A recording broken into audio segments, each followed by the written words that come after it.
morning, Cardinals fans. Welcome into the Monday Morning Scramble, where we are digesting this Cardinals 36-26 loss on the road in San Francisco. Lisa Matthews, Kyle Odegard, Jody Jackson, Zach Galia here with you. Let's get right into the main dish, guys. They had the opportunity once again, back-to-back games on the road, and it just slips through their hands.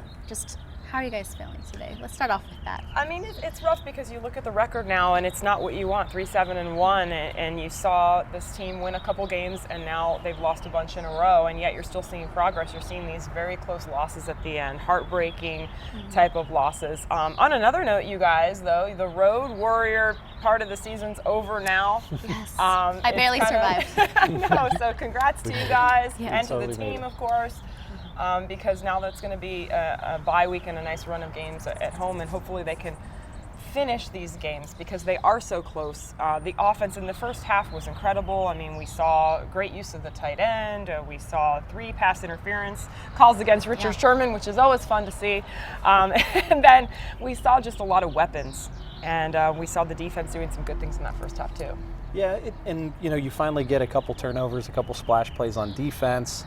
And just again, it's the second go around with 49ers. You think you have them again, and I think that's what makes this one hurt just a little bit more. I like how you called it a heartburn, Jody, because right, like you said, we're digesting it this morning on the Scramble, but it's not going down too smooth. No, it is not. But you start off 16-0, and things are moving along, like you said. Defense, everything just seems to be working. Momentum did shift. I know you're not a fan of momentum, but it did shift. It's not real. It was very real in that moment. Kyle. Sitting in the, until it shifted back. Until it shifted back. Until it shifted back to them. No, Uncle Mo Momentum is real. is finicky then. Uncle Mo is real, but it went back to the 49ers, in my opinion, obviously.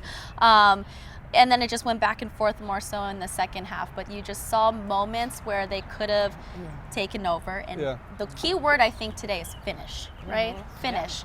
And then they weren't able to do so. Yeah, and people after the game were talking about the youth of this team, but I just feel like in the NFL, like the Cardinals have won close games. They beat the Bengals in a close game. They beat the Falcons. They beat the Giants. All those were close. They've lost some close ones. I feel like when you get to that point, some of that is just random and just sometimes good luck or bad luck depending on it.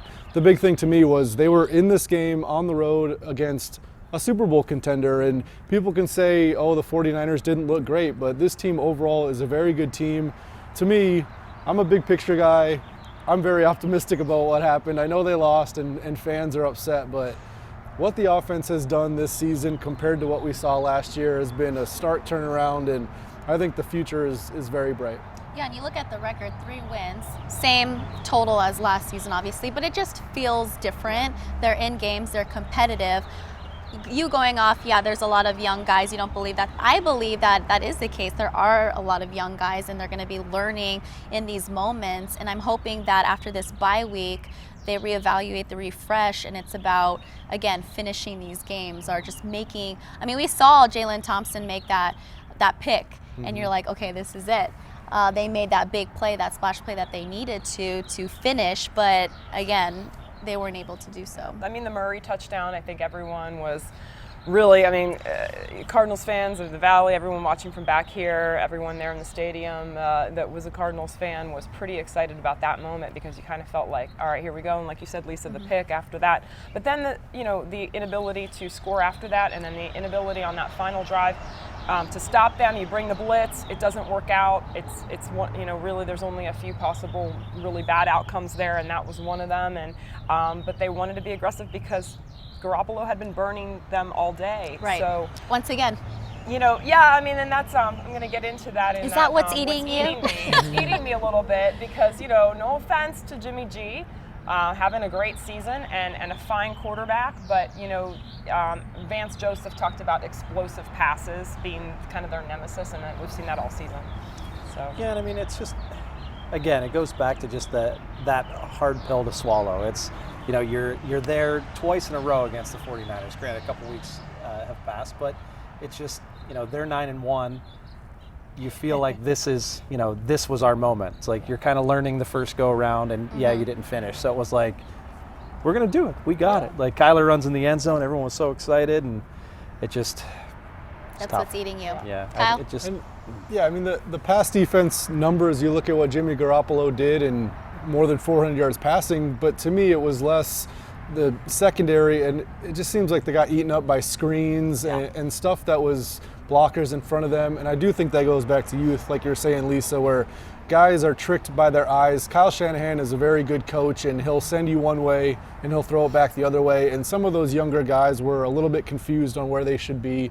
That's the big thing to me, is getting fooled by the screens, where that's an easy execution for San Francisco, and then you have to realize where the ball is and run to it. And too many times I think they got big chunk plays off of screens. Yeah, and you can say what you want, obviously, on that last, to me, that final play that got them to 36 points. I kind of throw that out of the way, but the 25-yard touchdown pass to Wilson, and the way that Vance Joseph chose to be aggressive. They did a trail blitz, dropped Chandler Jones back. You can say what you want and criticize that. He obviously wanted to bring the pressure in that moment.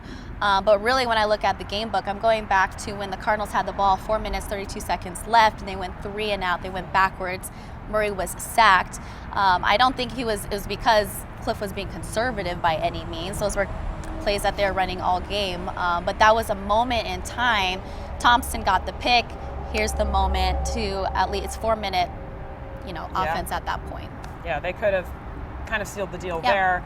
You can look at a lot of things when you play close games. I mean, that's the thing. I mean, the last thing that happened was, again, barring that final touchdown, you kind of look at both of these games against the Niners and say they lost 2 3-point games, even though this was a 10-point loss. But let's just call it kind of 2 3-pointers. And when you have that, you're going to really put a lot of plays under the microscope. And like you said, Lisa, the sack or the final play for the Niners on offense, where they do get the running back loose there, and he gets loose and goes for the touchdown. So, it's tough, but these are the growing pains when you're close and you're going up against a team like the Niners and you're just not able to get over that hump. So that said, when you look at what's ahead, there's still another month of football, and they can really prove a lot of things. I mean, they can turn it around, have these games at home, get everybody excited, because I think everyone is excited, but you want to win, you want to get that reward.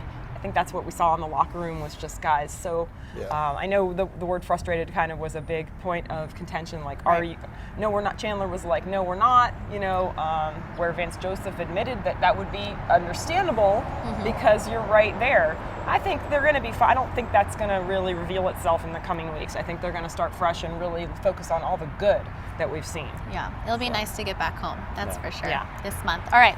Well, there were some shining moments in this game from players. So let's reveal our rise and shine players. I need to write mine down. The Sharpie was eluding me earlier, so you guys go ahead. Okay. Let's go, Zach, first. Can we start? Yes. All right. I'm going with GOAT. The GOAT, Larry Fitzgerald. Just another solid game. He had 5 targets, all 5 catches, only 37 yards, wide open touchdown. But anytime Kyler needed to play or needed to get a first down or just needed something, that's where Larry came in. He had a big block against Nick Bosa, if you saw. That was awesome. That was amazing. That was the pancake of the game. I don't think Niner fans appreciated it, but it was a nice, clean block. Right, but it just shows that Larry's so much more than just the pass catcher. He's kind of in fact, like leader of the offense almost, and just someone that all the young wide receivers are learning from, and I don't think there could be anyone better to learn from. Good job. All right. Am I up? Okay. You're up. All right, I'm going to go with another weapon on offense that has really emerged this year, Pharoh Cooper.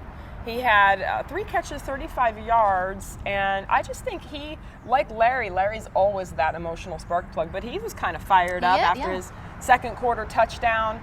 The team was up 16-0 at that point, so that was another kind of big moment in the game where you see the Cardinals really dominating the Niners on their home field, and Pharoh had another big catch later in that game too. So I love that Cliff Kingsbury's using all these weapons. Kyler's using, we saw the 3 tight end bunch there on the Daniels touchdown, and Cooper is a guy that I feel like if you can trust Murray's finding that trust in a guy like Farrah Cooper, and that's a good thing. Yeah, he's had some big catches, and I love his like Warrior One first down movement that he does. Yeah, I love the yoga reference. Absolutely. Some morning yoga this morning to calm ourselves. Okay, so my pick is Jordan Hicks, 12 combined tackles, 1 sack, and of course that huge pick. He ran it back for 48 yards, and it was during a moment of time. I believe the Cardinals had gotten a 3-and-out, and then the 49ers had taken the lead 17-16, and I was just sitting there like, this defense needs to make a play here, and he did.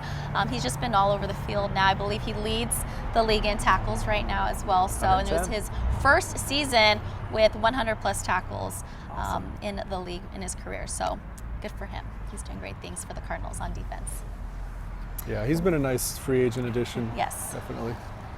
All right. I'm going with Kyler Murray.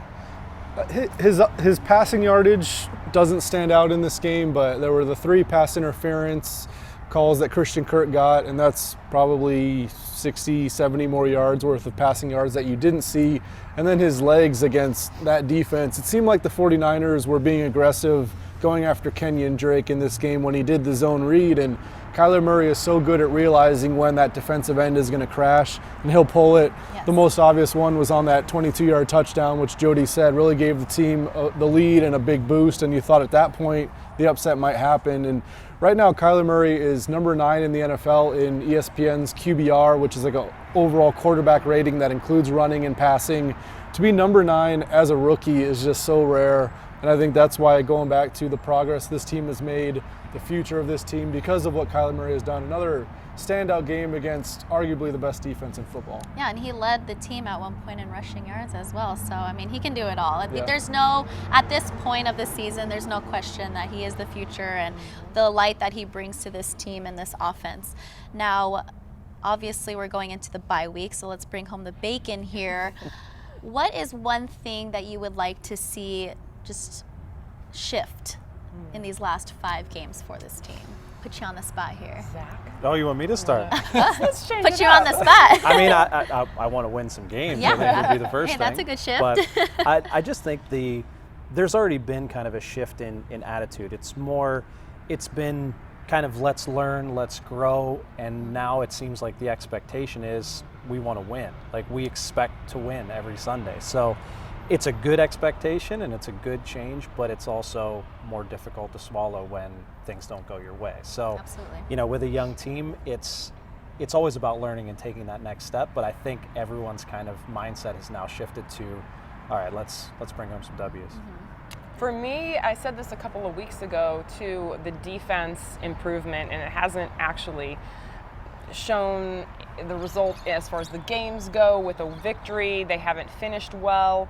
But look, are they going to end up being, necessarily top 10 in the league? Any of that, that's not what you're really looking for here. You're looking for defense that's good enough to win games, good enough to have your offense. The offense has been putting up points and just limiting those other teams. And they have, games left to be able to show that they can do that, continue to chop away at it. They have some talented players. We've talked about them here.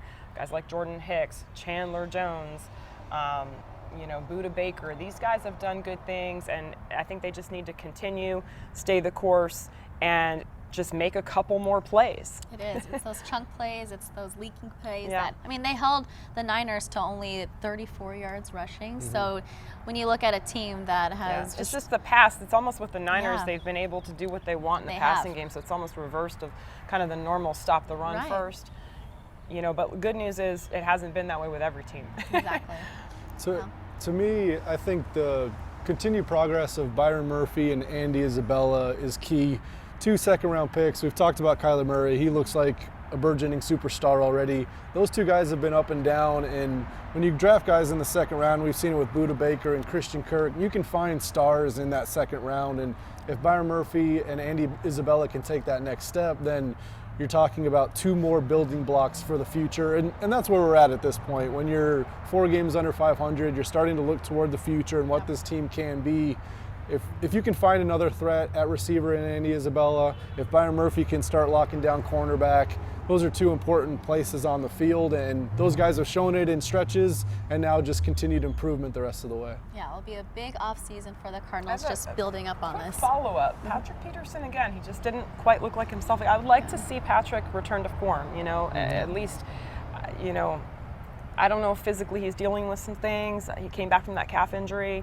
That's another guy, kind of tying in with defense. Would like to see him kind of look a little bit more like himself. Maybe this time will be of benefit, but then also on the flip side, I'm sure he just wants to get out there and get those reps. And he spent enough time not on the field. Yeah, because he was talking about the young guy. I love the young guys. There's a lot of promise there, but even some of these veterans, Yeah, well, it'll be a good week to just refresh, rest, get your mind right after the bye, going into this next stretch of games. Well, cheers to us, guys.